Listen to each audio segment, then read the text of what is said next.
This isn't just another small-town love story. When Ella Mae Sullivan's fiancé discovers she can't have children, he doesn't just break off their engagement. He humiliates her in front of their entire church congregation. In Cedar Valley, Texas, where family legacy is everything, being labeled barren is worse than being branded with a scarlet letter. But Ella's about to learn that fate has a way of turning the tables. Bo Callahan isn't your typical wealthy rancher. Since losing his wife and unborn child 5 years ago, he's become a ghost of a man, managing his vast empire from the shadows. When these two broken souls cross paths at his ranch's community school, something changes. The town thinks they know how this story ends after all. What can two people marked by loss possibly offer each other? But they're about to witness how love rewrites the rules of family. Before we jump back in, tell us where you're tuning in from.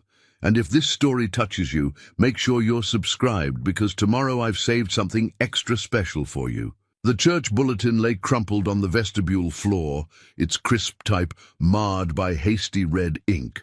Sullivan Matthews' wedding celebration now bore an angry slash through it, like a wound bleeding across the page. It would be the first of many wounds Ella Mae Sullivan would endure that Sunday morning. She stood at the altar in her cream-colored dress, not white, because James had insisted it wouldn't be proper for a schoolteacher to wear pure white. The morning light filtered through stained glass, painting her face in kaleidoscope colors that masked her growing paleness. Pastor Roberts had just asked if anyone knew of any reason why these two shouldn't be joined in holy matrimony. She never expected James would be the one to speak. "I can't do this." His voice cracked like thin ice over deep water. "I'm sorry, Ella Mae, but I can't marry you." The collective intake of breath from the congregation seemed to suck all the air from the church. Ella's fingers tightened around her bouquet of Texas wildflowers, the stems crushing beneath her grip. "James?" The question barely escaped her lips. He turned to face her, but his eyes wouldn't meet hers. "I saw the medical papers in your desk drawer yesterday, when I was helping. You grade those final tests." His voice grew stronger, self-righteous. "You can't have children, Ella. You knew this, and you didn't tell me." The words hit her like physical blows. She'd planned to tell him after the honeymoon, had drafted the speech 100 times in her head, had prayed for the right moment, the right words. "I was going to what? Wait until after we were married? Trap me into a childless marriage?" James stepped back, his polished shoes squeaking against the wooden floor. "My family has had children in Cedar Valley for 5 generations, Ella.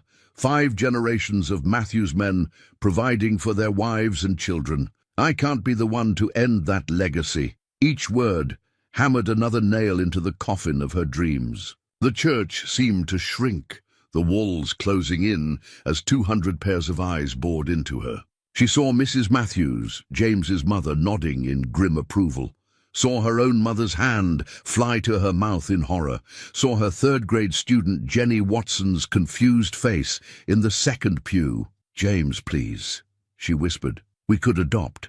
There are other ways." "Other ways?" He laughed, a harsh sound that echoed off the vaulted ceiling. "This isn't about other ways, Ella. This is about bloodlines, legacy, family, real family." The bouquet slipped from her numb fingers, wildflowers, scattering across the altar steps like broken dreams. Someone in the back pews began to whisper. The sound spread like wildfire through the congregation, a rising tide of murmurs that would soon become the flood of gossip that would drown her reputation. Pastor Roberts cleared his throat. "Perhaps we should take this discussion—" "No, James." Cut him off. "Everyone needs to know. They need to understand why I'm doing this." He turned to address the congregation directly. "I'm sorry for the spectacle, but better this than living a lie. Better this than letting down my family name." Ella stood frozen, unable to move, unable to breathe. The cream-colored dress suddenly felt like a straitjacket, too tight across her chest. The church spun around her, faces blurring into a kaleidoscope of judgment and pity. Then Sarah Connor, her best friend since 3rd grade, was beside her. An arm around her waist, a whispered, "Let's go, honey." But Ella's feet wouldn't move. "I loved you," she said, her voice carrying in the terrible silence. "I loved you enough to believe that would be enough." James finally met her eyes then, and for a moment she saw something like regret flicker across his face, but his voice was firm when he replied, "Love isn't enough, Ella May. Not without the promise of a real family." Sarah's arm tightened around her waist. This time, Ella's feet moved. One step, then another.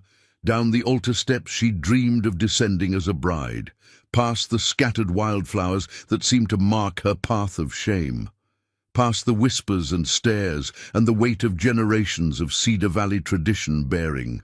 Down on her shoulders, the Texas sun blazed bright and merciless as Sarah led her out of the church. Behind them, the heavy wooden doors closed with a sound like judgment, like an ending. But endings have a way of becoming beginnings, though Ella didn't know it yet.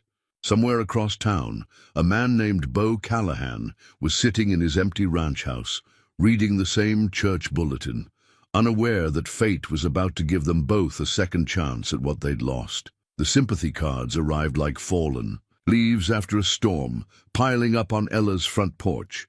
She'd stopped collecting them after the third day, letting them gather dust under the Texas sun. Each envelope held someone else's version of comfort, someone else's judgment wrapped in Bible verses and platitudes. Sarah found her sitting cross-legged on her living room floor, surrounded by unopened cards and half-packed boxes. The TV droned quietly in the background, tuned to an old western neither of them was watching. "You're not really thinking of leaving Cedar Valley, are you?" Sarah settled onto the worn floral couch, pushing aside a box labeled classroom supplies. "This is your home." Ella picked up one of the cards, running her finger along its pristine edge. "Mrs. Henderson dropped this one off personally. Told me she's praying for my situation, like it's some kind of disease that prayer might cure. Mrs. Henderson still thinks Elvis is alive and running a gas station in Lubbock." Sarah reached down, squeezing Ella's shoulder. "Since when do you care what she thinks?" "Since the entire town started looking at me like I'm broken." Ella's voice cracked. "You should have seen the email from the school board. All concerns about maintaining appropriate standards and setting proper examples. Their worried parents might not want their children taught by someone who—" She swallowed hard. "Someone who can't have any of her own. That's ridiculous. You're the best teacher Cedar Valley's got. Tell that to Monica Phillips. She pulled Amy out of my class yesterday." Ella stood, walking to the window. Outside, the late afternoon sun painted the street in shades of gold and shadow. Said she didn't want her daughter getting confused about family values. Sarah's sharp intake of breath spoke volumes. "I'll have a word with Monica." "Don't." Ella turned, managing a weak smile. "It'll just make things worse. You know how this town works. By next week they'll be saying I knew all along, that I tried to trap James, deceive him. That's why I didn't wear white. Did you hear that one? Mrs. Matthews is telling everyone it was a sign of my guilt. James Matthews is a coward who cares more about his family name than actual family." Sarah stood, her voice fierce. "And his mama's been bitter since her prize roses lost to mine at the county fair 3 years running. The attempt at humor fell flat." Ella picked up a framed photo from one of the boxes, her class from last year, all gap-toothed smiles and summer dreams. "Maybe they're right. What business does someone like me have teaching children when I can't—" Her voice caught. "Stop it." Sarah crossed the room, taking the photo from Ella's trembling hands. "Being a mother and being a teacher aren't the same thing. You're amazing with those kids because you see them. Really see them. That's got nothing to do with whether or not you can have children of your own." A knock at the door made them both jump. Ella wiped hastily at her eyes. If that's another sympathy card. But when Sarah opened the door, there was only Mrs. Rodriguez from next door holding a covered casserole dish. "Brought you some dinner, mijita," she said, pushing past. "Sarah, you're too skinny already, and sorrow's no excuse for not eating." The smell of green chili chicken filled the room as Mrs. Rodriguez set the dish on the coffee table.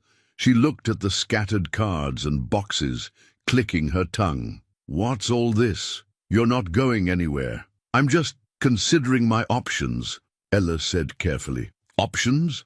Mrs. Rodriguez planted her hands on her ample hips. Let me tell you about options. When my Eduardo and I couldn't have children, everyone had opinions. His mama wanted him to leave me. The priest suggested we weren't praying hard enough. She smiled, the wrinkles around her eyes deepening.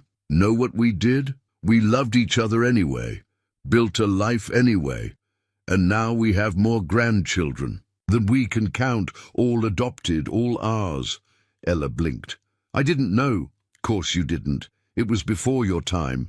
But that's my point, mijita. Today's scandal is tomorrow's old news, unless you run away.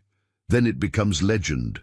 The older woman's words hung in the air, heavy with wisdom and chili spice. Ella looked at the boxes surrounding her, suddenly seeing them for what they were, not an escape, but a surrender. I don't know how to face them, she whispered. The whispers, the stares. One day at a time, Mrs. Rodriguez said firmly. And you eat. Everything looks better with a full stomach. As if on cue, Sarah began clearing space on the coffee table. She's right. We'll eat, and then we'll make a plan. A real one. That doesn't involve running away. Ella looked between these two women, her best friend and her neighbor, and felt something shift inside her. Not healing, not yet, but maybe the beginning of it. The cards could stay unopened, the boxes could wait. And tomorrow, well, tomorrow, she'd find out what kind of strength she really had. What she didn't know was that, across town, another soul was about to offer her a different kind of option altogether. One that would change everything. The old brass school bell sat tarnished, but proud on the weathered desk, its surface etched with decades of history. Ella ran her fingers over the worn metal, tracing the inscription, Callahan Ranch School, Eston, 1923. The morning sun streamed through tall windows, illuminating dust motes that danced in the empty classroom. My grandmother used to ring that. A bell every morning, a deep voice said from the doorway. You could hear it clear across the valley. Ella turned to find a tall man filling the doorframe, his broad shoulders silhouetted against the morning light. Beau Callahan looked nothing like the gossip described him. The town painted him as a tragic recluse, a wealthy ghost haunting his sprawling ranch. But the man before her was solid, present, weathered by life, but not broken by it. Mr. Callahan. She straightened, smoothing her skirt with suddenly nervous hands. I wasn't expecting... Call me Beau. He stepped into the room, boots quiet against the hardwood floor. Everyone does. Except the bank manager and my mother. A slight smile touched his face, softening the lines around his eyes. Though she only uses Mr. Callahan when she's particularly disappointed in me. The attempt at humor caught her off guard. She'd prepared herself for pity, for awkward references to her situation. Instead, he moved to the windows, looking out over the ranch grounds as if giving her space to collect herself. It's a beautiful classroom, she offered, meaning it. The space was all natural light and rich wood, with built-in bookshelves lining one wall and large windows offering views of rolling pastures. Hasn't been used in 5 years. He turned back to face her. Not since... He let the sentence hang, but Ella knew what filled that silence. Not since his wife died. Not since he'd closed the school that had served ranch families for generations. Why now? The question slipped out before she could stop it. Because things can't stay frozen forever. His eyes met hers, direct and clear. The ranch hands' children are getting older. They're driving 40 minutes each way to the county school. It's time to restart something that never should have stopped. And you need a teacher who's desperate enough to take the job, Ella thought, but didn't say. The position had appeared like a miracle 3 days ago, hand-delivered by Sarah, who'd heard about it from her cousin who worked at the feed store.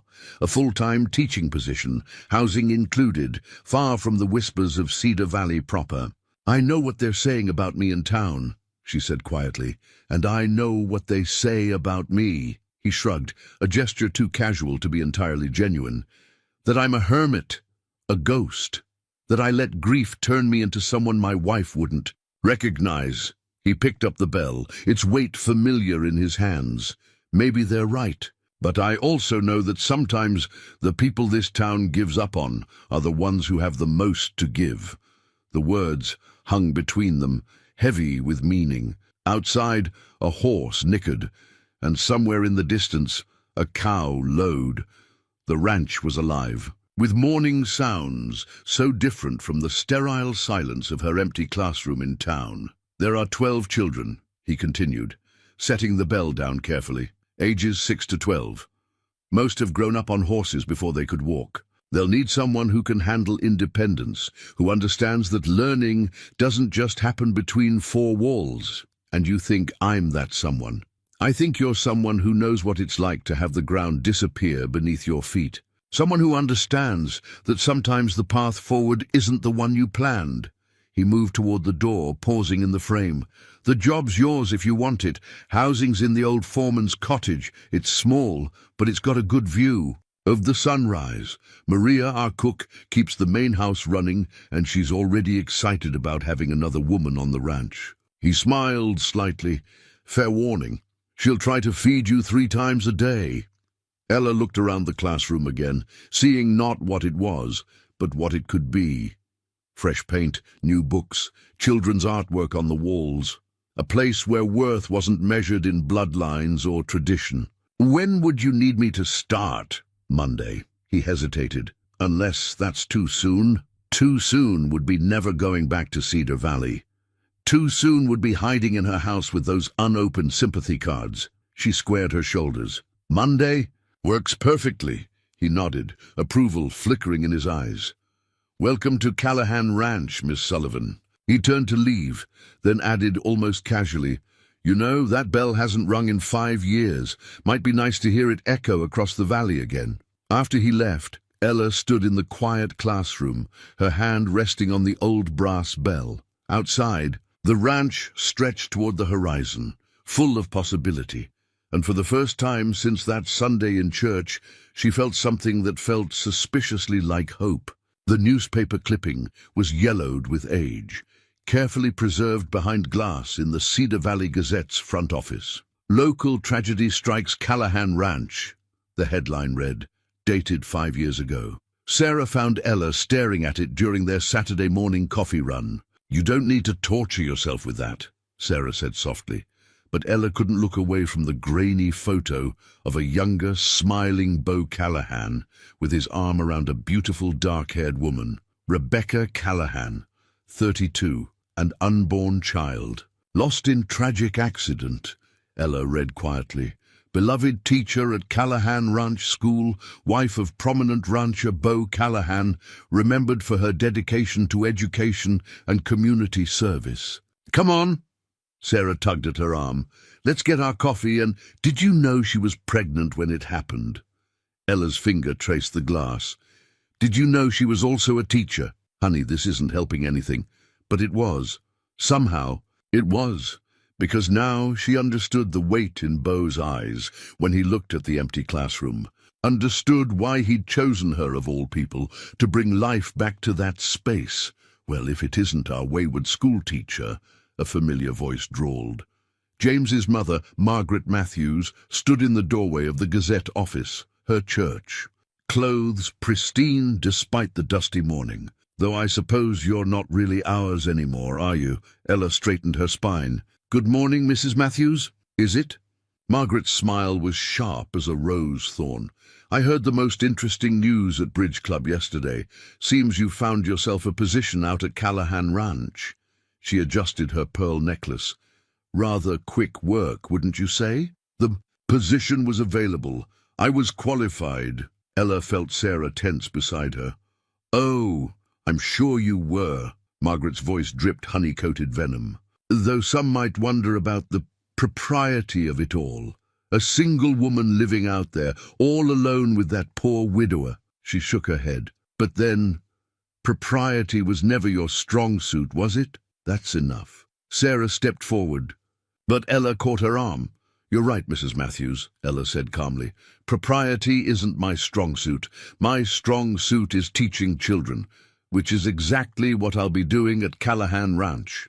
She moved past the older woman, head high, but Margaret's words followed her onto the sidewalk. Just remember, dear, damaged people tend to find each other.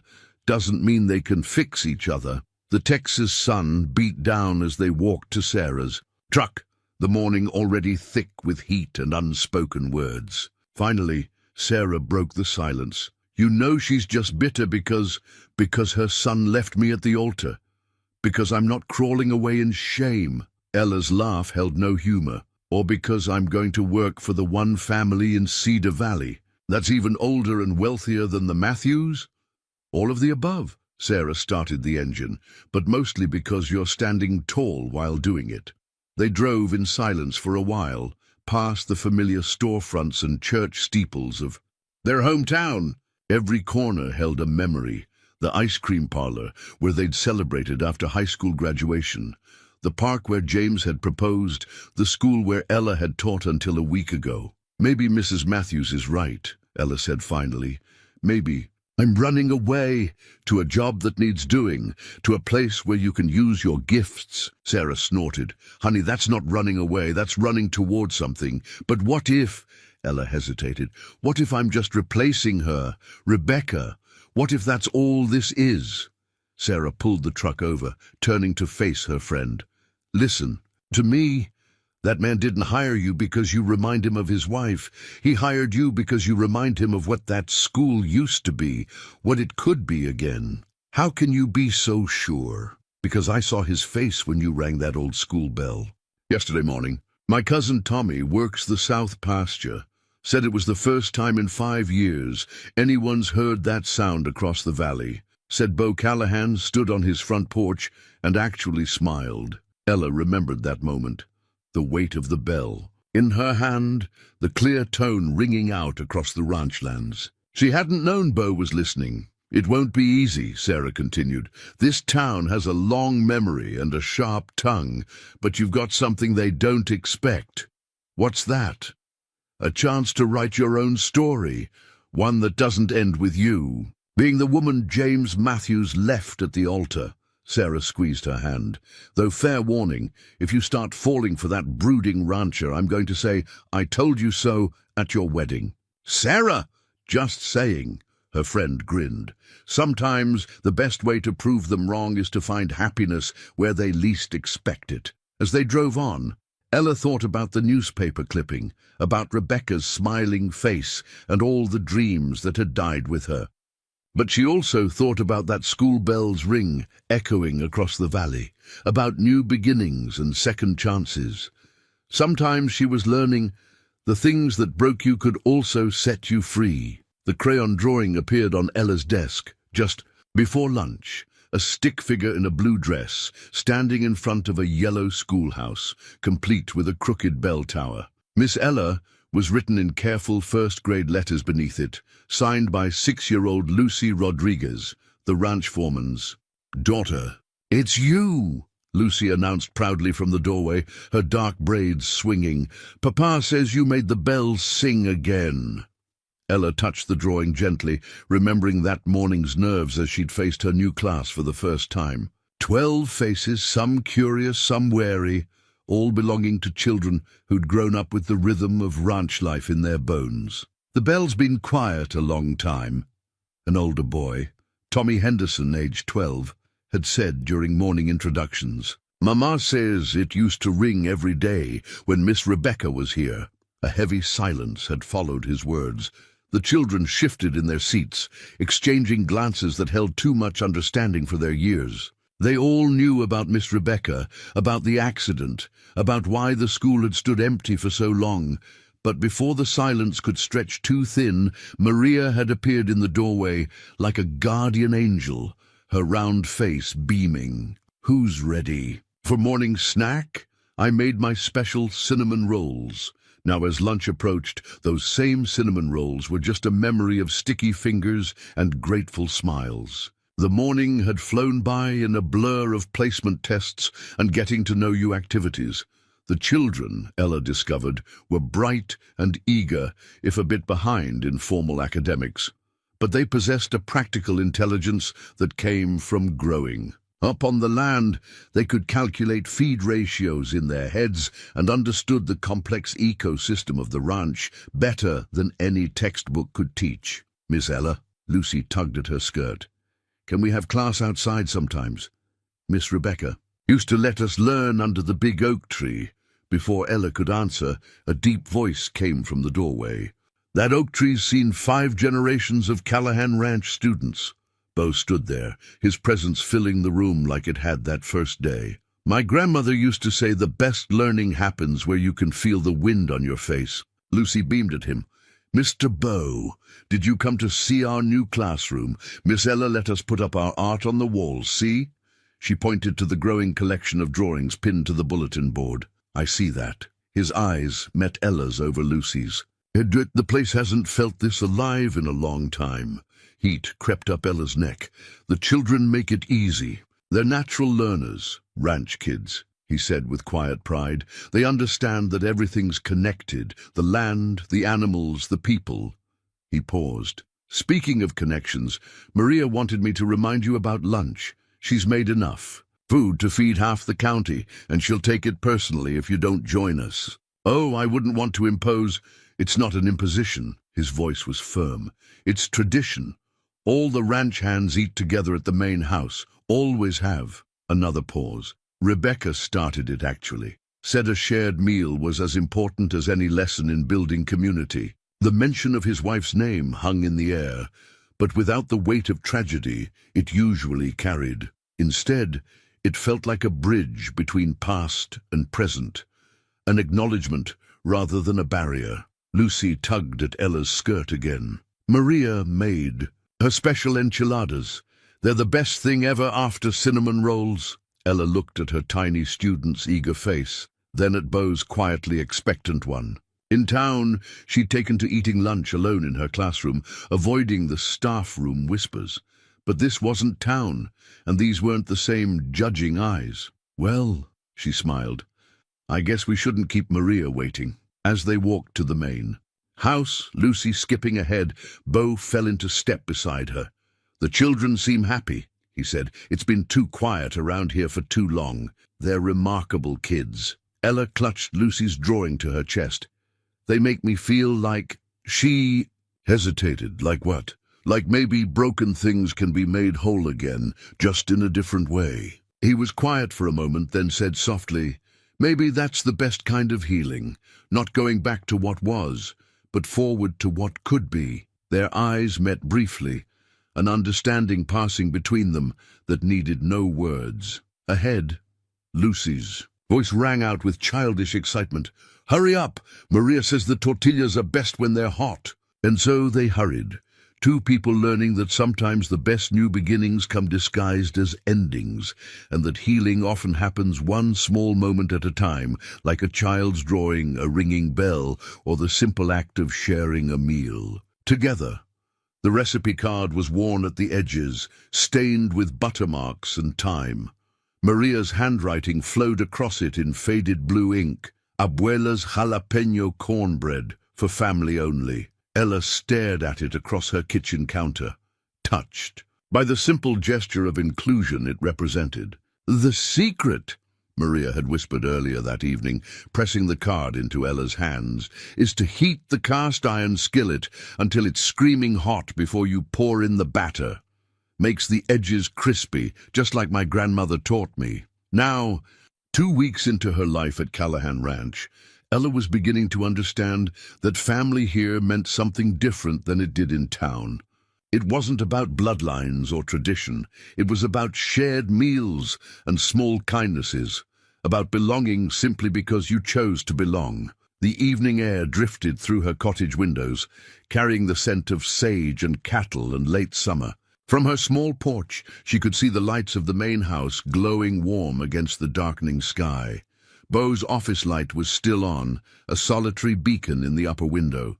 She'd caught him watching her class earlier that day, standing in the shadow of the old oak tree as she taught the children about weather patterns, using the ranch itself as their laboratory. The younger ones had delighted in building small wind vanes from paper and sticks, while the older students plotted weather data in their notebooks. You're good with them, he'd said later, when she'd found him fixing a loose board on the schoolhouse. "Steps. They trust you. They make it easy," she'd replied, but they both knew it was more than that. These children carried their own kinds of hurt, the absence of a beloved teacher, the shadow of tragedy that had touched their small community.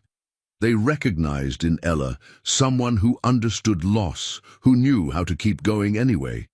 A knock at her door pulled her from the memory. She opened it to find Lucy standing there, clutching a cloth-covered basket. "Mama sent more cornbread," the little girl announced. "She says you're too skinny."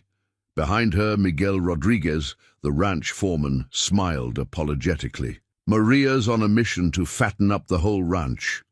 But Lucy insisted on delivering this. On herself. "Did you know," Lucy said seriously as Ella invited them in, "that Miss Rebecca used to let us have picnic lessons under the oak tree every Friday?" She looked up hopefully.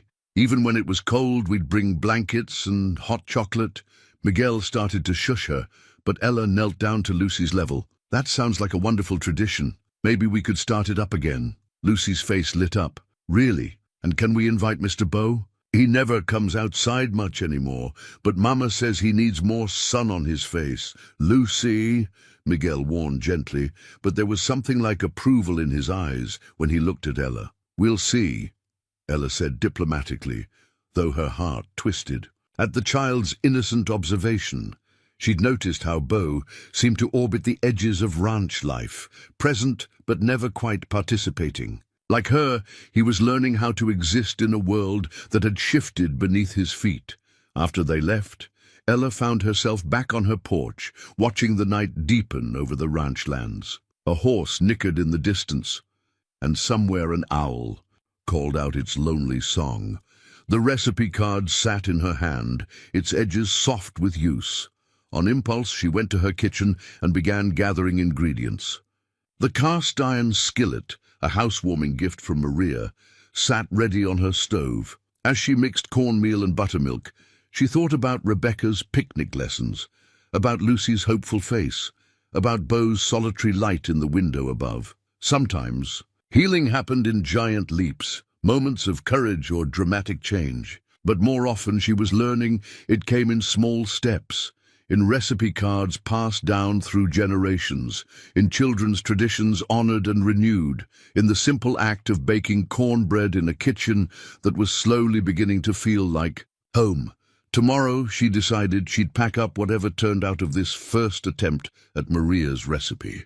She'd ring the old school bell, gather her students under the oak tree, and maybe, just maybe, that solitary light in the upper window would decide to join them. After all, wasn't that what family did? They fed each other, supported each other, gave each other reasons to step out of the shadows and into the light. The skillet was heating now, almost ready. Ella touched the recipe card one more time, tracing the words, "For family only," and smiled. Sometimes belonging was as simple as a shared recipe, a familiar tradition, and the courage to begin again. The weather-beaten ranch sign creaked ominously in the rising wind, its wooden posts straining against the approaching storm. Callahan. Ranch, Esther, 1875. Barely visible beneath years of sun and rain. Ella watched it swing from the schoolhouse window, the afternoon sky turning an unsettling shade of green. "Tornado weather," Miguel announced from the doorway, his usual easy manner replaced by worried focus. "We're moving the horses to the storm shelter barn. Beau wants everyone in the main house until it passes." The children were already gone, sent home early when the weather service issued its first warning. Now, gathering her teaching materials with shaking hands, Ella could feel the air pressure dropping. Growing up in Cedar Valley meant knowing in your bones when a storm meant business. "Miss Ella," Beau's voice carried over a distant rumble of thunder. He stood in the schoolhouse entrance, his figure silhouetted by a flash of lightning. "Leave. We need to move now." But she couldn't leave it all. Not the children's projects, not their carefully crafted stories about ranch life, not Lucy's latest drawing showing their Friday picnic under the oak tree. As she reached for the artwork, a massive thunderclap shook the building. Strong hands caught her shoulders as she startled. "The school will stand," Beau said quietly, his touch steady. It's weathered worse than this, but we need to get to the house. The wind hit them the moment they stepped outside, carrying stinging bits of dust and debris. Beau's hand moved to the small of her back, guiding her across the yard. The main house stood like a fortress against the darkening sky, its limestone walls solid and reassuring. They nearly made it before the first real blast of the storm struck. The wind turned, violent, almost lifting Ella off her feet. Without hesitation, Beau pulled her against him, shielding her with his body as they stumbled the last few yards to the porch. Maria waited at the door, her face tight with worry. "Gracias a Dios. Come in. Come in. The ranch hands are all in." The cellar. Miguel just radioed. The horses are secured. The house's interior was a flurry of activity. Children huddled with their parents in the large family room, some clutching toys or blankets. The old ranch hands sat playing cards at the kitchen table, their casual manner belied by frequent glances at the windows. Through it all, the storm raged, its fury rattling the glass in its panes. "We should check the windows upstairs," Beau said, already moving toward the staircase. "The west bedroom shutters were loose yesterday." "I'll help," Ella offered, following him up. She told herself it was just concern for the house, not the way his presence made her feel anchored against the chaos outside. The upper floor was darker, the electricity flickering uncertainly. They moved from room to room, securing shutters and checking seals. In what was clearly Beau's office, a gust of wind caught a loose window, slamming it open. Papers scattered like startled birds.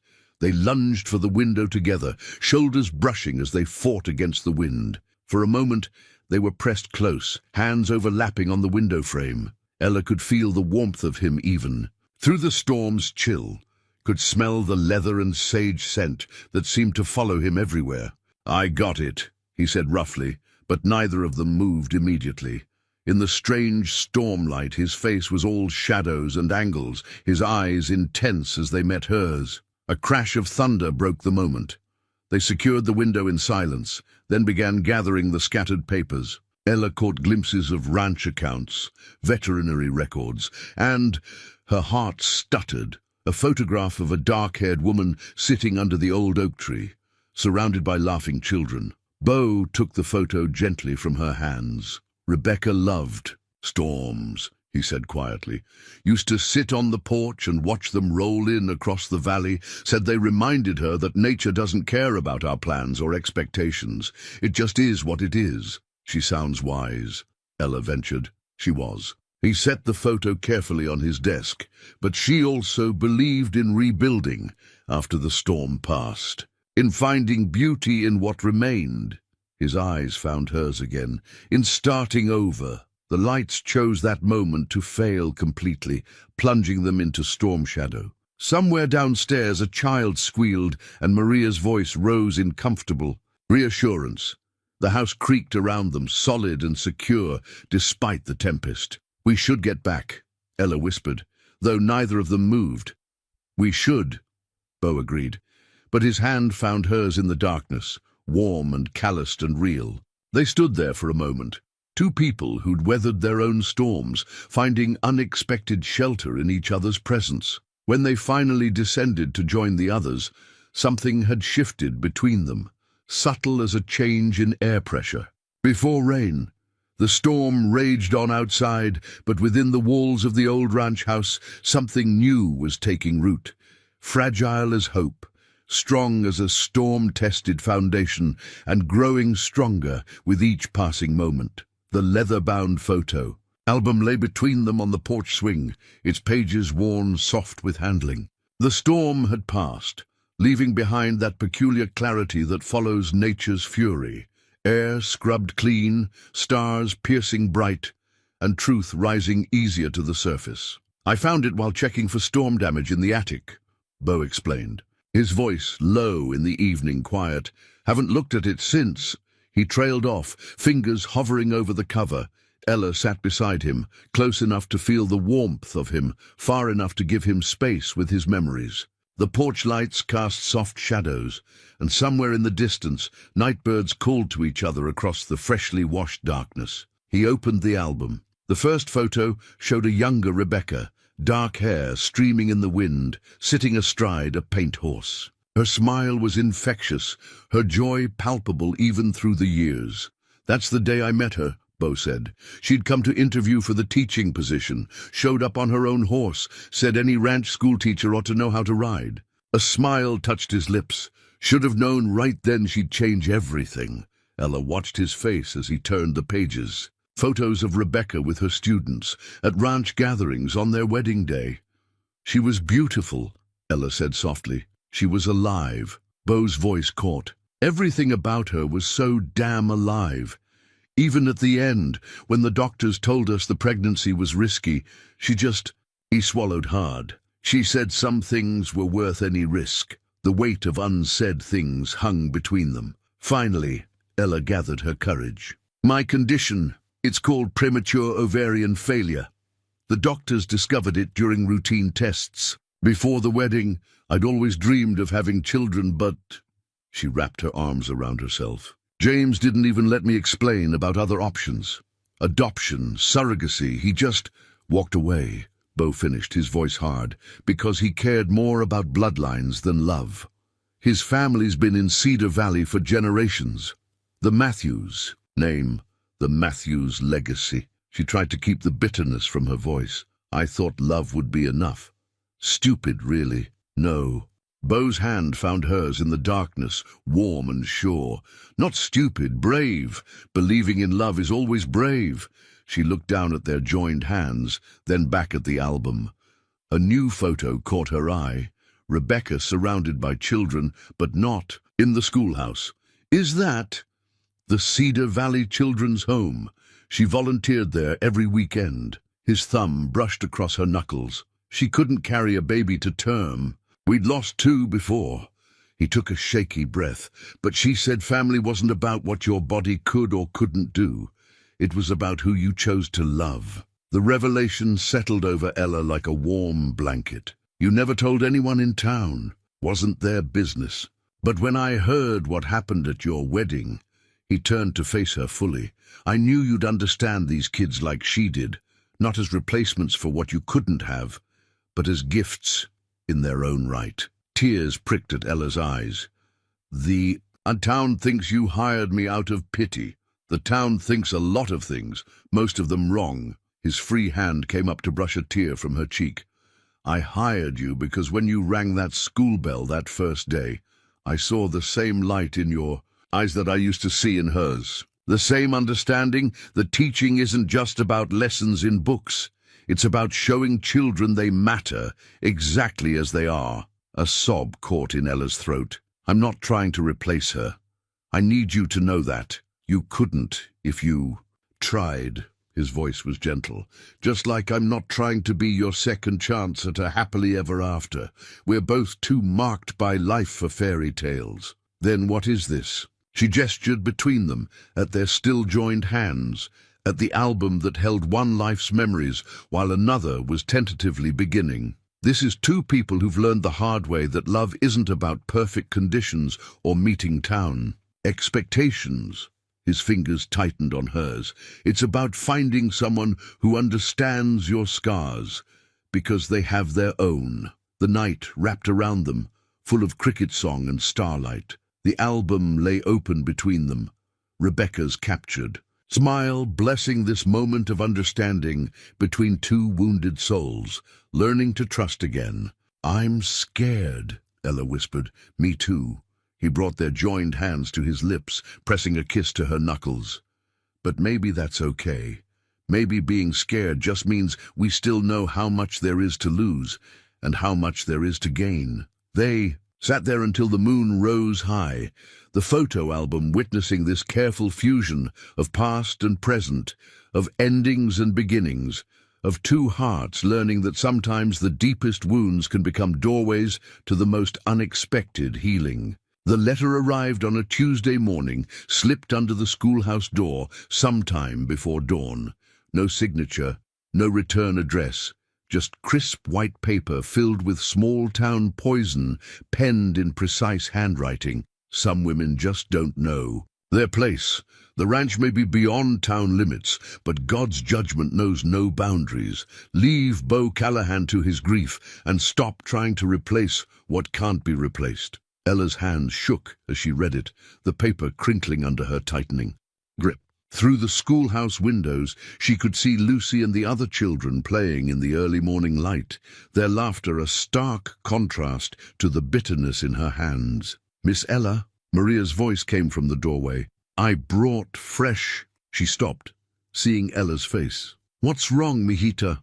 Ella tried to hide the letter, but Maria was faster, plucking it from her trembling fingers.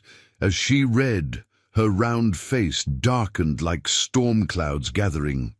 "Cowards," she spat, crumpling the paper. "They don't sign their names because they know their words are garbage." "It's Mrs. Matthews," Ella said quietly. "I recognize her handwriting from all those PTA meetings." Maria muttered something in Spanish that was definitely not suitable for school hours. "That woman! She thinks because her family's been here since dirt, she can what?" Bo's voice cut through the tension. He stood in the doorway, his frame filling it like a shield against the outside world. One look at their faces, and he was crossing the room in long strides. "What happened?" Maria thrust the crumpled letter at him. As he read, his jaw tightened, and Ella saw a glimpse of the man the ranch hands called boss in their most serious moments. "I knew people were talking," Ella said, fighting to keep her voice steady. "At church on Sunday, the way they looked at us during the service. And yesterday at the grocery store, Mrs. Henderson made a point of telling me how dedicated Rebecca was to the ranch, how she'd never tried to change things. Because heaven forbid we let the school bell ring again, or have picnic lessons under the oak tree." Bo's voice was quiet, but carried an edge of steel. "They'd rather this place stay a mausoleum to what was lost? They think I'm trying to replace her." Ella's voice caught, that I'm somehow dishonoring her memory. "No, mijita." Maria took her hands. "They're scared because you're showing them there's more than one way to heal, more than one way to be a family." Maria's right. Bo moved closer, his presence solid and sure. "Rebecca, she'd be the first one to celebrate the school coming back to life, to celebrate you." The morning bell would ring soon, calling the children to class. Through the window, Ella could see them lining up, Lucy at the front with a handful of wildflowers. She'd probably picked on her way in. "I won't let them drive me away," she said, surprising herself with the strength in her voice. "Not from the school, not from—" She glanced at Bo, color rising in her cheeks. "Not from me?" He smiled slightly, but his eyes were serious. "Good, because I'm not letting you go anywhere." Maria made a satisfied sound. "Good. Now that's settled. I'll deal with Margaret Matthews myself. Nobody messes with my family." "Maria," Bo warned, but there was affection in his tone. "Don't worry, boss. I'll be subtle. Maybe I'll just happen to mention at the church bake sale how Rebecca told me once that her greatest hope was for the ranch school to live on, for someone to love it like she did." Maria's eyes twinkled. "And if I happen to mention this while standing next to Judy Henderson, who can't keep a secret to save her life?" Despite everything, Ella felt a laugh bubble up. This was what the letter writer didn't understand. Here on the ranch, family wasn't about replacing anyone. It was about making room for more love, more connections, more life. Bo's hand found the small of her back, warm and steadying. "You okay?" She looked up at him, at the concern in his eyes, at the way he'd positioned himself between her and the door, like he could shield her from the whole town's judgment. "Yeah," she said softly, "I'm okay." The school bell would ring soon. The children would file in with their books and their dreams and their simple acceptance of love in all its forms. And if the town couldn't understand that healing didn't mean forgetting, that love could grow in the spaces grief left behind, well, that was their loss. Because here, in this schoolhouse, under the wide Texas sky, something beautiful was growing. Something strong enough to weather any storm, signed letter or not. The blue ribbon trembled in Lucy's small hands as she stood on the makeshift stage, her science project about ranch ecosystem conservation drawing appreciative murmurs from the crowd gathered for the annual Callahan Ranch Fair. And my teacher, Miss Ella, helped me understand that everything on the ranch is connected, she announced proudly, just like we're all connected. Ella felt Beau's hand brush against hers as they stood at the edge of the crowd. The touch was brief but deliberate, like so many of their moments these past weeks, a quiet revolution of small gestures and shared glances that hadn't gone unnoticed by the townspeople who'd driven out for the fair. The ranch was transformed for the occasion. Strings of lights crisscrossed the gathering space between the main house and the schoolhouse. Booths displayed student projects alongside ranch crafts and Maria's legendary baking.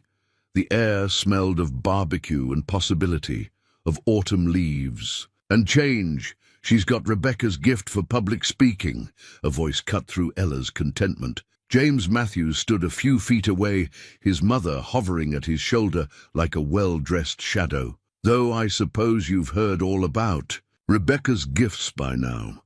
Ella felt Beau tense beside her, but she touched his arm gently. Yes, James, I have. She was a remarkable teacher who believed every child deserved to shine. She smiled at Lucy, who was now explaining her project to the county superintendent. Some legacies are meant to be honored by continuing them, not freezing them in time. Margaret. Matthew's lips thinned. How convenient for you. Though one might question the propriety of... One might question a lot of things, Margaret. Maria appeared like an avenging angel, bearing a tray of her blue-ribbon cornbread. Like why some folks can't recognize a blessing when they see it. Rebecca told me herself, remember, how she prayed the school would find someone with the heart to bring it back to life when she was gone. Margaret's face flushed. I don't recall... No. Must have been when we were planning that last Christmas pageant. You remember, the one where Rebecca said family was about love, not bloodlines. Maria's innocent expression could have won its own blue ribbon. Here, have some cornbread. It's Rebecca's recipe, though Ella's added her own special touch. Sometimes new ingredients make things even better. As the Matthews retreated, properly outmaneuvered, Beau's hand found Ella's again. This time he didn't let go. That woman, Maria muttered, needs more than cornbread to sweeten her disposition. She patted Ella's cheek. You okay, Mijita? I'm fine. And surprisingly, she was. The Matthews words didn't carry the sting they once had. Lucy's project really is remarkable. Thanks to her teacher, Beau said quietly. The pride in his voice made her breath catch. The evening deepened around them, stars appearing above the string lights. Children darted between hay bales and craft. Booths, their laughter mixing with guitar music from the ranch hand's impromptu band. Parents gathered in clusters, comparing projects and sharing stories. It felt like healing looked messy and beautiful and real. Dance with me, Beau said suddenly, as the band struck up a slow country waltz. Ella's heart stuttered. Beau. Everyone's. Watching? Let them. His eyes held hers, serious and sure. I'm tired of pretending I don't want to stand beside you every chance I get. He led her to the dance floor. Really just a patch of grass cleared between the booths. Other couples moved, aside, whispers following in their wake. But when Beau's arms slipped around her waist, when he drew her close under the Texas stars, the whispers faded to nothing. You know what this means, she murmured against his shoulder. There's no going back after this. Good, his voice rumbled through her. I don't want to go back. I want to go forward. With you. They swayed together, his work-roughened hand warm against hers, her skirt brushing against his jeans. She could feel Margaret Matthews' disapproving stare, could hear the mounting murmurs from the townfolks. But she could also hear Lucy's delighted giggle, see Maria's beaming approval, feel the ranch hand's subtle nods of respect. Look, Beau whispered, turning her gently. By the project tables, James Matthews stood studying Lucy's ecosystem display, something like recognition or regret, crossing his face as he read about family systems and interconnected growth. Sometimes, Ella said softly, people can surprise you. You surprised me. Bo's hand tightened on hers, showed me that loving again wasn't a betrayal, that it was possible to honor the past while building something new. The music swelled around them, carrying hints of both memory and promise. And there, under autumn stars and string lights, surrounded by witnesses both approving and not, Bo Callahan bent his head and kissed her. It wasn't their first kiss. That had happened quietly, privately, on her porch after a long day of teaching. But this was different. This was a declaration, a choice made public, a new chapter beginning. When they parted, Lucy's voice rang out clear and happy. "Miss Ella, you got your own blue ribbon now." And somehow, that child's pure joy became the perfect benediction for this moment, caught between what was and what could be. A moment as bright and full of promise as any blue ribbon ever awarded. The old quilt, spread beneath the Texas stars, held generations of Callahan family history in its stitches. Ella ran her fingers over the worn patterns as she and Bo lay side by side in the bed of his pickup, parked on the ridge overlooking the ranch. Below them, lights twinkled in scattered windows, the main house, her cottage, the ranch hands' homes, like earthbound stars marking their own constellation of belonging. "My grandmother made this quilt," Bo said, his voice soft in the darkness. "Called it her stargazing blanket. Said some conversations were best had under an open sky. The autumn air carried the scent of sage and late-blooming wildflowers. In the distance, a coyote called to its mate, a lonely sound that only emphasized their closeness. Rebecca and I used to come up here," he continued, his hand finding Ella's, "in the darkness, after we lost the first baby, then the second. She'd name constellations and talk about all the children we'd never meet, how they were up there somewhere, dancing among the stars." Ella's throat tightened. "Bo, we don't have to. No, I want to." He turned on his side to face her, his features silvered by starlight, "because she also told me something else. She made me promise that if anything happened to her, I wouldn't let grief become my only companion. That love was too precious to bury with the dead." A shooting star streaked across the sky, a brief, brilliant arc of light against the darkness. "When I first learned I couldn't have children," Ella whispered, "I used to dream about them. 3 little girls with their daddy's eyes, a boy with a cowlick that wouldn't behave. They felt so real." She swallowed hard. "James said I was being melodramatic, that I couldn't mourn something I never had.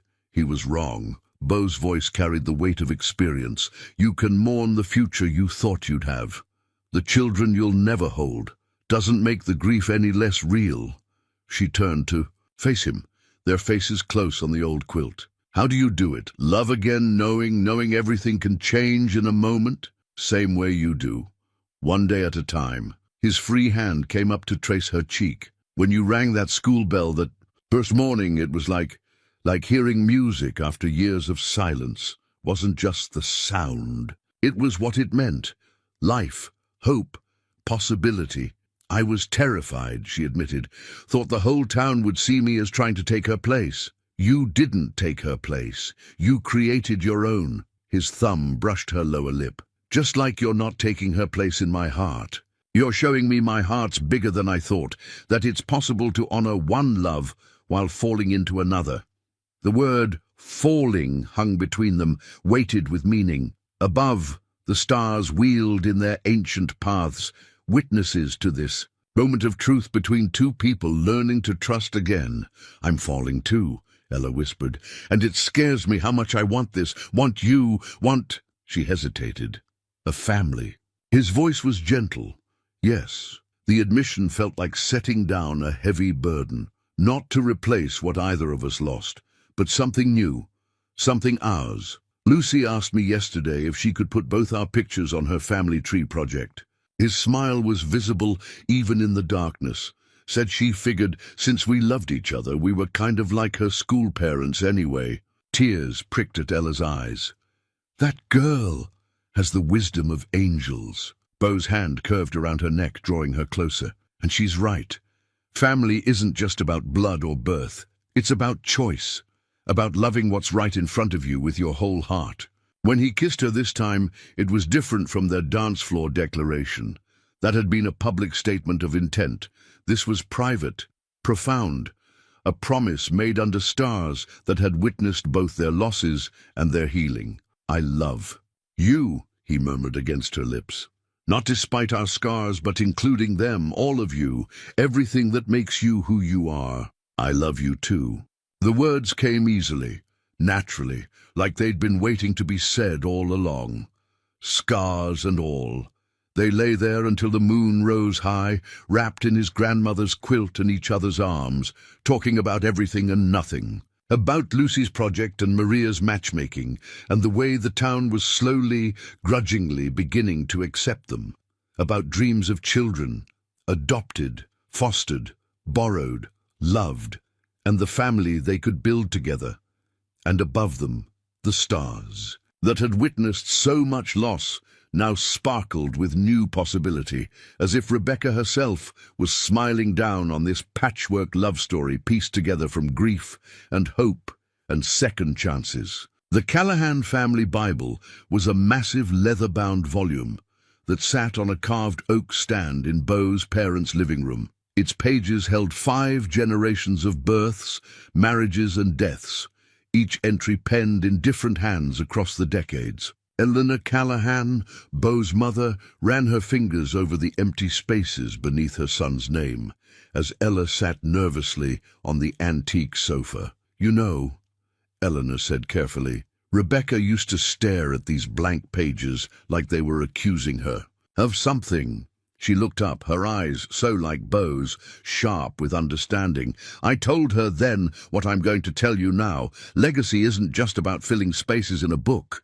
Ella's hands twisted in her lap. "Mrs. Callahan, Eleanor dear, and let me finish." She closed the Bible gently. "My son smiles again. The school bell rings. Children's laughter echoes across the ranch.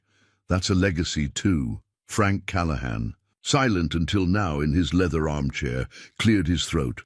Heard little Lucy Rodriguez did some fancy presentation about ranch ecosystems, won a blue ribbon at the fair." "She did," Ella said, warmth flooding her voice. "She compared the ranch to a family system, how every part depends on the others, how removing one element affects the whole." "Smart girl." Frank's weathered face creased in a smile. "Her grandmother used to cook for this house when I was a boy. Now her daddy runs our ranch operations. That's legacy too, isn't it? The kind that doesn't need blood to bind it." Eleanor reached for the Bible again, but this time she opened it to the front, where a passage was highlighted. "Love never fails." "Beau told us about the town's reaction," she said softly. "About Margaret Matthews and her poisoned pen letters. About James." She shook her head. "Such small minds, thinking legacy is only about names in a book or blood in veins." "I can't give him children," Ella whispered, the words still painful despite their truth. "No," Eleanor agreed, "but you've already given him something just as precious. Hope, joy, a reason to look forward instead of back." She paused. "And there are other ways to build a family, as I suspect you both know." Ella's head snapped up. "He told you about the adoption agency meeting next week? He didn't have to. I saw the papers in his office when I was dropping off mending." Eleanor's eyes twinkled. "I may be old, but I'm not blind. Nor am I as traditional as some might think. But the Callahan name will go on just fine," Frank interrupted. "Through love and choice instead of just birth. Seems fitting, really. This ranch was built on choosing family. Every hand who works here, every child who learns in that schoolhouse, they're all part of the Callahan legacy." The sound of boots on the porch interrupted them. Beau appeared in the doorway, his face questioning as he took in the scene. "Everything okay here?" "Just fine," Eleanor said, standing. "Your father and I were just telling Ella about how legacy works in this family." She walked to a cabinet and pulled out a small, wrapped package. And giving her this, the package was heavy in Ella's hands. She unwrapped it carefully to find a smaller, leather-bound book. Opening it, she found blank pages, but with a familiar format. It's a companion to the family Bible, Eleanor explained, for recording the other kinds of legacies, the children who might come to you through different paths, the lives touched, the love shared. She squeezed Ella's hands. Rebecca started it, actually. There's an entry about every child she taught. We thought you might like to continue it. Tears blurred Ella's vision as she read Rebecca's flowing script. Legacy is not in the blood, but in the love we choose to give. Every child who passes through this ranch carries a piece of our heart forward. Beau's hand came to rest on her shoulder, warm and steady. Told you my parents weren't quite what the town thinks. They are. They're exactly what families should be, Ella managed, looking up at Eleanor and Frank's kind faces. People who understand that love doesn't follow rules. It makes its own. Well said, dear.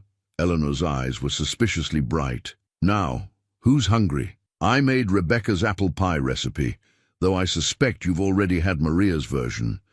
That woman, she chuckled, has been feeding this family's soul for 3 generations.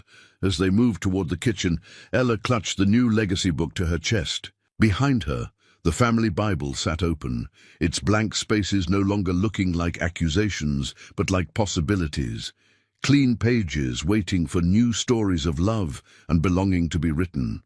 The plastic hospital bracelet read, Martinez Diego, age 8, its stark white surface reflecting the harsh fluorescent lights of the emergency room waiting area. Ella twisted it in her hands, the events of the afternoon playing on repeat in her mind. Diego's sudden collapse during their science lesson, his face pale and still against the schoolhouse floor, the terrible moment when she couldn't find a pulse. You did everything right, Beau's voice came from beside her, steady and sure. The doctor said your CPR saved his life. But Ella couldn't stop seeing it. The way Diego had stumbled during his presentation about ranch wildlife, how his small body had crumpled like a puppet with cut strings. She'd moved on instinct, years of mandatory teacher first aid training kicking in while Lucy ran for help and the other children huddled together in frightened silence. His heart, she whispered. 8 years old and his heart just a congenital defect they didn't know about.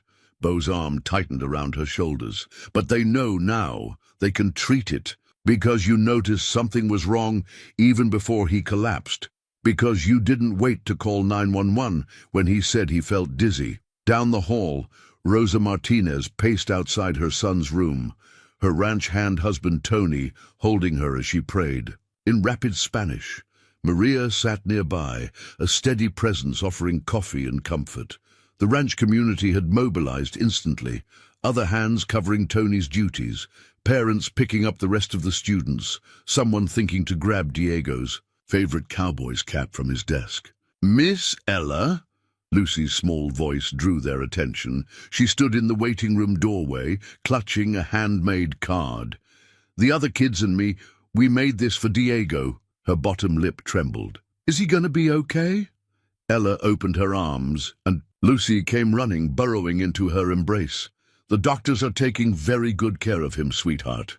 They're going to help his heart get stronger, like how you helped his heart keep beating. Lucy looked up, her eyes wide. Papa said you were a hero, said you knew exactly what to do, just like when Miss Rebecca helped Tommy Henderson after he fell off his horse that time. Beau's breath caught audibly. Ella felt his hand tremble where it rested against her back. I remember that day, he said softly. Rebecca kept him calm and still until the ambulance came. Turned out he had a spinal fracture. Doctor said if she'd let him move. He swallowed hard. Some things don't change. This school, these children, they've always drawn the kind of teachers who see it as more than just a job. Mr. Beau. Lucy's voice was small.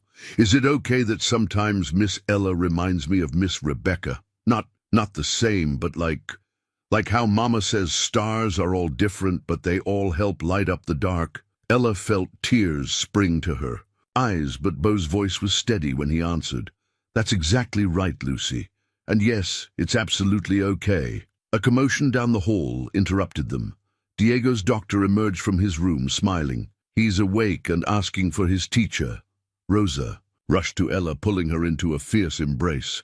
"Me angel, the doctor said, he said if you hadn't—" She broke off, crying.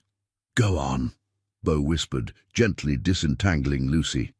"Your student needs you." Diego looked small in the hospital bed, wrapped in white sheets and trailing monitoring wires, but his smile was as bright as ever. "Miss Ella, did you see? I got a cool bracelet just like yours." Ella laughed through her tears, holding up her visitor's bracelet to match his.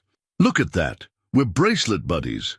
Mama says you helped my heart when it got tired." He looked at her seriously, like how we helped that baby bird that fell from its nest last week. "Remember? You said sometimes things need extra help to be strong." "That's right." She took his small hand, marveling at the steady pulse beneath her fingers. "And you're going to get all the help you need to get strong again. Can we still do science class outside when I come back? I didn't get to finish my presentation about the Hawk family living in the old oak tree." "You bet we can. That Hawk family isn't going anywhere." She squeezed his hand. "They're waiting for their favorite researcher to come back." Later, in the quiet of the hospital corridor, Bo found her staring out the window at the gathering dusk. Without a word, he wrapped his arms around her from behind, letting her lean back against his strength. "I was so scared," she whispered. "I know, but you didn't let the fear stop you. You did what needed doing." His lips brushed her temple. "Made me fall in love with you all over again, watching you save that boy's life. Watching you with Lucy after. Seeing you be exactly what everyone needed." She turned in his arms, pressing her face into his chest. I think I finally understand what Rebecca meant in her legacy book, about every child carrying a piece of our heart forward." She looked up at him. "They really do, don't they? Whether they're ours by blood or choice or just because they come into our classroom one day and become part of our story." "Yeah," he said softly, holding her close as the hospital bustled. Around them and somewhere down the hall, a child's laugh rang out like hope.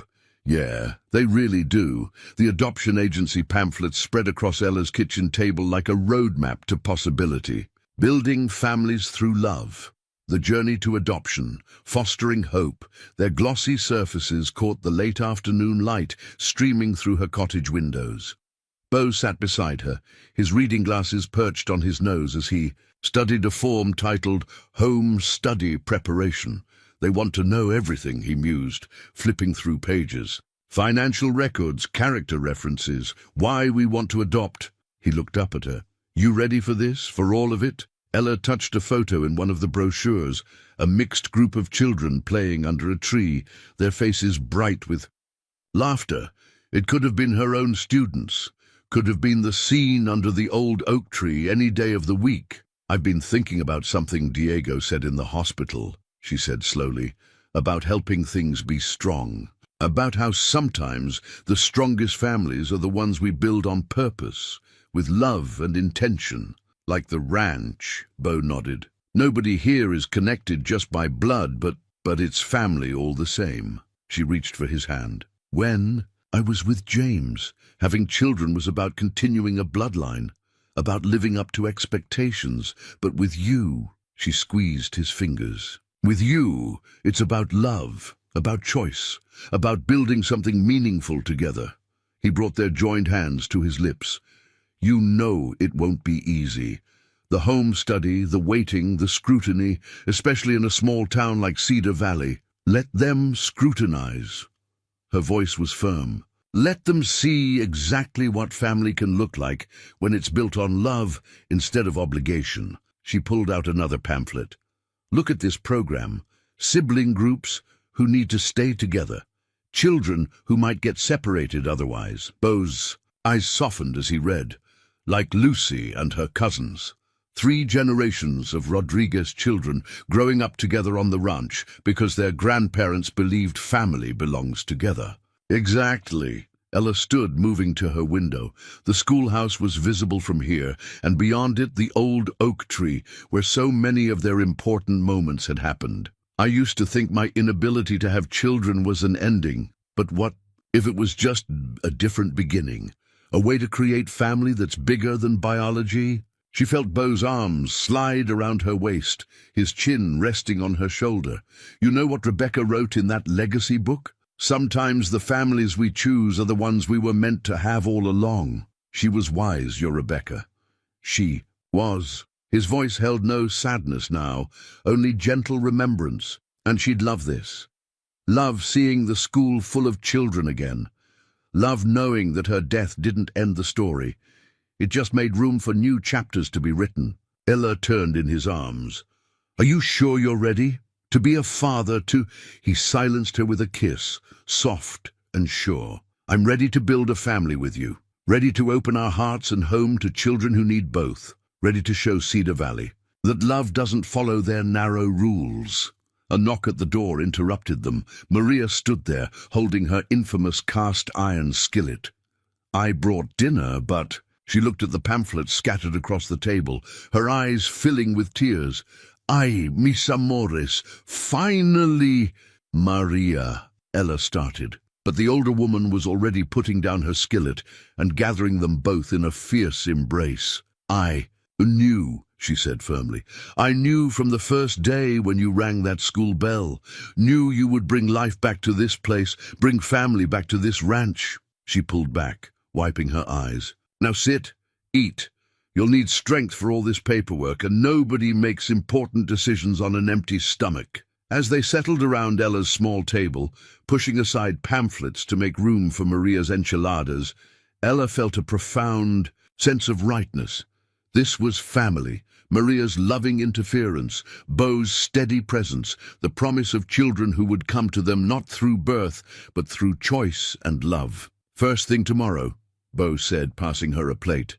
We'll call the agency, start the home study process. And I'll start planning how to turn that empty bedroom in the main house into a children's paradise, Maria added. Every child needs their own space to bloom. Ella looked between them, her chosen family, her new beginning. Outside, the setting. Sun painted the ranch in shades of gold, and somewhere in the distance, a child's laughter carried on the evening breeze. It sounded like promise, like hope, like love choosing its own path home. The community petition lay unfolded on the town hall podium, pages of signatures supporting the Callahan Ranch School's official recognition as an accredited educational facility. Diego Martinez's mother had started it during his hospital stay, her fierce gratitude spurring her to action. Our children deserve a school where they're seen as family, she'd written, where teachers know CPR and ranch safety alongside reading and arithmetic. Now, facing the Cedar Valley School Board and what felt like half the town, Ella stood beside Beau, her hand clasped tightly in his. The wooden panels behind them still held the faded photographs of past board members, generations of Cedar Valley's finest families looking down with painted judgment. The question before us, Board President William Henderson drawled, is whether a private ranch school, operating outside traditional oversight, can provide adequate education for our community's children. Adequate. Tony Martinez stood, his voice carrying the quiet authority of a man who'd worked the land for 20 years. My son is alive because of that school's teacher. My daughter writes poetry about ecosystems. They're learning ranch management alongside mathematics. I'd say that's better than adequate. Murmurs rippled through the crowd. Ella saw Sarah sitting with Maria near the front, both women radiating supportive energy. But she also saw Margaret Matthews whispering to her circle of friends, saw James shift uncomfortably in his seat. No one disputes Miss Sullivan's quick thinking during young Diego's emergency. Margaret spoke up, her voice honey-sweet with venom. But we must consider the unusual domestic situation developing at the ranch. The example being set. You mean the example of love healing broken hearts? Maria's voice cut through the whispers. Of family being about more than blood. See, we should definitely consider that example. What Mrs. Matthews means, James stood not quite meeting Ella's eyes, is that there are concerns about stability, about the future, about our plans to adopt. Beau's quiet words silenced the room, about how we're choosing to build our family through love instead of biology. He stepped forward, his presence commanding attention. Good. Let's talk about that. Let's talk about how this school has always been about more than just reading and writing. It's about community, about belonging. Ella squeezed his hand and stepped up beside him. When Rebecca Callahan ran this school, she taught her students that family comes in many forms, that love doesn't follow rules. It makes its own path. She pulled out a worn piece of paper. This is from her teaching journal. She wrote, "Today my students learned that the strongest ranch fences aren't the ones that keep things out, but the ones that give things room to grow." A soft sound came from the audience. Eldona Callahan was crying silently, Frank's arm around her shoulders. "The ranch school has 12 students now," Ella continued. 12 children learning not just academics, but empathy, responsibility, the kind of practical knowledge that comes from having your classroom extend beyond 4 walls. She smiled at Lucy, who sat proudly in her father's lap. They're learning that family is about showing up for each other, about celebrating differences instead of fearing them. "The adoption agency has already approved our home study," Bo added, his voice gentle but firm. "They specifically cited our school environment as a positive factor, a place where children can heal, grow, and belong." "But tradition," Margaret began. "Tradition." Diego's voice piped up from his seat, still pale but determined. "Miss Ella says tradition is just love that lasted, like how Mr. Bo's grandmother made quilts for stargazing, and now we use them for our astronomy lessons, or how Miss Rebecca started picnic lessons under the oak tree, and we still do that." "From the mouths of babes," Sarah murmured, loud enough to carry. William Henderson cleared his throat. "We have received over 200 signatures supporting the ranch schools. Accreditation. We've reviewed the curriculum, which exceeds state standards while incorporating valuable practical education." He adjusted his glasses. "And we've noted that since Miss Sullivan took over, test scores have actually improved. Because children learn better where they feel safe," Rosa Martinez said firmly. "Where they're treated like family." "I move to approve the petition," a board member called out. "Seconded," another added quickly. The vote was quick, decisive. 7 hands raised in favor, none against. Even James, after a long moment, raised his hand, though he wouldn't meet his mother's. Outraged stare. Afterward, as people filed out of the town hall, Lucy ran up to hug Ella's legs. "Does this mean our school is official now? And," she looked up hopefully, "does it mean you and Mr. Bo can start getting us some new brothers and sisters soon?" Ella knelt down to the little girl's level, aware of Bo's warm presence. Beside her, of Maria and Sarah's proud smiles, of the whole community watching this moment of truth. "Yes, sweetheart," she said, her voice clear and carrying. "It means exactly that, because family isn't about who you're born to, it's about who you choose to love. And this ranch, this school, we choose love every single day." The setting, sun through the town hall windows, caught the tears in Bo's eyes as he helped her up, wrapped an arm around her waist, and led their growing family out into the golden evening light. The marriage license sat on Maria's kitchen counter. "It's official. Text stark against cream paper. Bo Alexander Callahan and Ella Mae Sullivan." But it was the other papers beside it that kept drawing Ella's eyes as she sat in her wedding dress. Adoption approval documents, their future, written in government letterhead and possibility. "Stop fiddling with your flowers, mijita," Maria scolded gently, adjusting Ella's crown of Texas wildflowers. "They're perfect, just like everything else." The kitchen buzzed with quiet activity. Sarah arranging reception plates, Eleanor pressing last-minute details on Ella's simple white dress, Lucy practicing her flower girl walk with serious concentration. Through the window, Ella could see the ranch transformed. The old oak tree stretched its ancient branches over rows of white chairs, its leaves dancing in the autumn breeze. Student artwork lined the path to the makeshift altar, pictures of ranch life, of family, of love in all its forms. "Miss Ella," Lucy paused in her practicing, "is it true that after you and Mr. Bo say, 'I do,' Tommy and Annie will really..." Come live with us. Ella's heart swelled. The siblings, 8 and 6 years old, had stolen their hearts during their first meeting at the children's home. Tommy's serious eyes and Annie's infectious giggle had felt right, felt like pieces, clicking into place. Yes, sweetheart, they'll be here next week, just in time to start school. Good. Lucy nodded decisively. I already told them all about our picnic lessons and the secret hideout behind the schoolhouse. Annie can share my reading spot under the oak tree. A knock at the kitchen door made them all turn. Frank Callahan stood there looking uncomfortable, in his suit but his eyes warm. Ladies, mind if I have a moment with my future daughter-in-law? The others filtered out, Maria shooing Lucy along with promises of preview cookies. Frank settled into a kitchen chair, pulling out an old envelope. Rebecca wrote this, he said quietly. Asked me to give it to whoever Bo found to love again. He held up a hand as Ella started to protest. Not because she wanted to haunt his future, because she knew him, knew he'd need permission to be completely happy today. With trembling fingers, Ella opened the envelope. To the woman who taught him to smile again, thank you. Thank you for being brave enough to love a man who knows loss. Thank you for understanding that his heart has room for both grief and joy.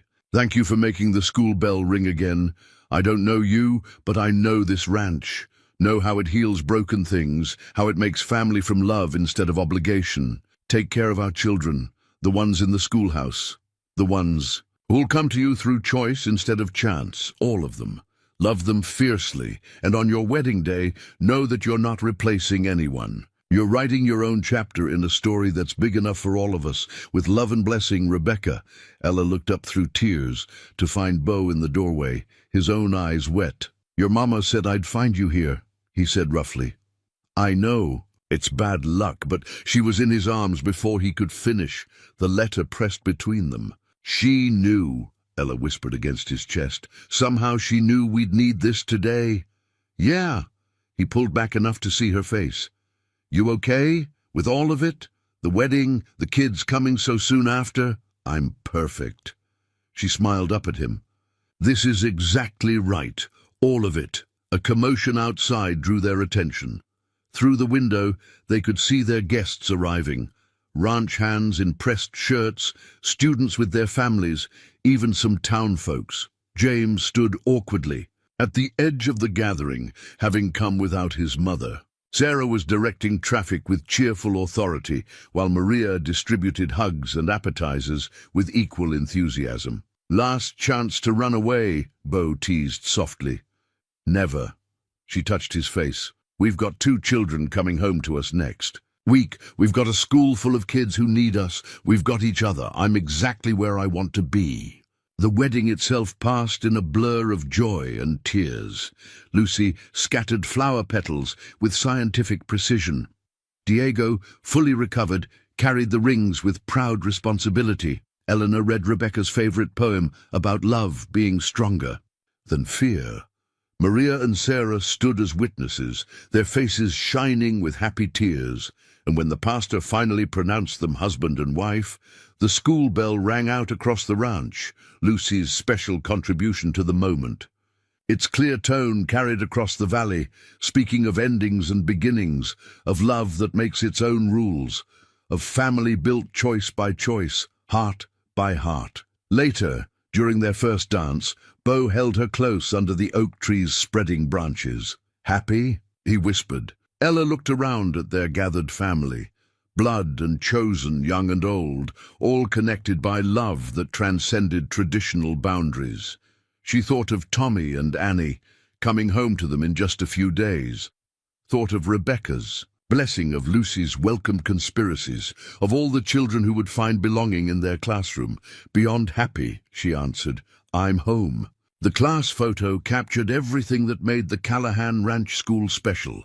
20 children now, not 12, arranged on the schoolhouse steps, with the old oak tree spreading protective branches above them. Tommy and Annie sat front and center, their once hesitant smiles now bright and sure. Lucy stood beside them, her arm around Annie in the easy affection of best friends. Diego perched on the top step, his heart strong and his grin wide. And at the center of it all, Ella and Bo stood together, with 3-year-old Michael, their newest foster child, perched on Bo's hip. The little boy had arrived 3 months. Ego, too young for school, but old enough to wrap the entire ranch around his tiny finger. Perfect timing, Sarah called, lowering her camera. Just before the rain. The late autumn sky threatened storms, but nobody moved to go inside. These children had learned that some moments were worth getting a little wet for. Miss Ella? Tommy tugged at her sleeve. Can we show Michael the surprise now, before it rains? Ella exchanged a glance with Bo, who nodded. Go ahead, son. Tommy beamed at the word, he still did every time, and took his little foster brother's hand. The other children fell into formation behind them, a plan clearly long in the making. They led the way to the old oak tree, where a new addition had appeared, a wooden platform wrapped around the trunk, creating a reading nook complete with cushions, and a small roof. We all helped build it, Annie burst out, unable to contain her excitement. The older kids did the heavy stuff with Mr. Bo and Mr. Tony, and us younger ones painted and decorated. Look, Michael pointed with 3-year-old delight. Stars. The platform's roof was indeed painted with constellations, a tribute to Bo's grandmother's stargazing quilt. The railings held carved names of every child who'd ever attended the ranch school, starting with those first students from 1923. We found all the names in Miss Rebecca's legacy book, Lucy explained, and we left room for more. Lots more, Ella felt Bo's arm tighten around her waist as they took in their children's creation. The past year had brought so many changes. Tommy and Annie's adoption finalized, Michael's arrival, the school's expansion. Each step had felt like fulfilling a promise made under these very branches. There's one more surprise, Diego announced. He pulled out a familiar leather-bound volume, the companion book to the family Bible, the one Eleanor had given them on their wedding day. We all wrote in it about what family means to us. The children had filled pages with their thoughts, their drawings, their hearts poured out in pencil and crayon and careful cursive. Annie's neat handwriting caught Ella's eye. Family is like our oak tree. It grows branches to hold everybody who needs holding, and it has roots that go deep but also spread wide to hold hands with other trees. And sometimes branches break in, storms, but new ones grow. And sometimes birds come to nest for just a season, like Michael maybe, but they're still part of the tree's story. Out of the mouths of babes, Maria's voice came from behind them. She stood with Sarah and the Callahan. Grandparents, all of them having quietly gathered for this moment. The first fat drops of rain began to fall, but nobody moved. Michael squirmed down from Bo's arms to explore his new reading nook, his delighted giggles mixing with the pattering drops. You know what this reminds me of? Eleanor said softly. That first day you rang the school bell, Ella. How it echoed, across the valley like hope.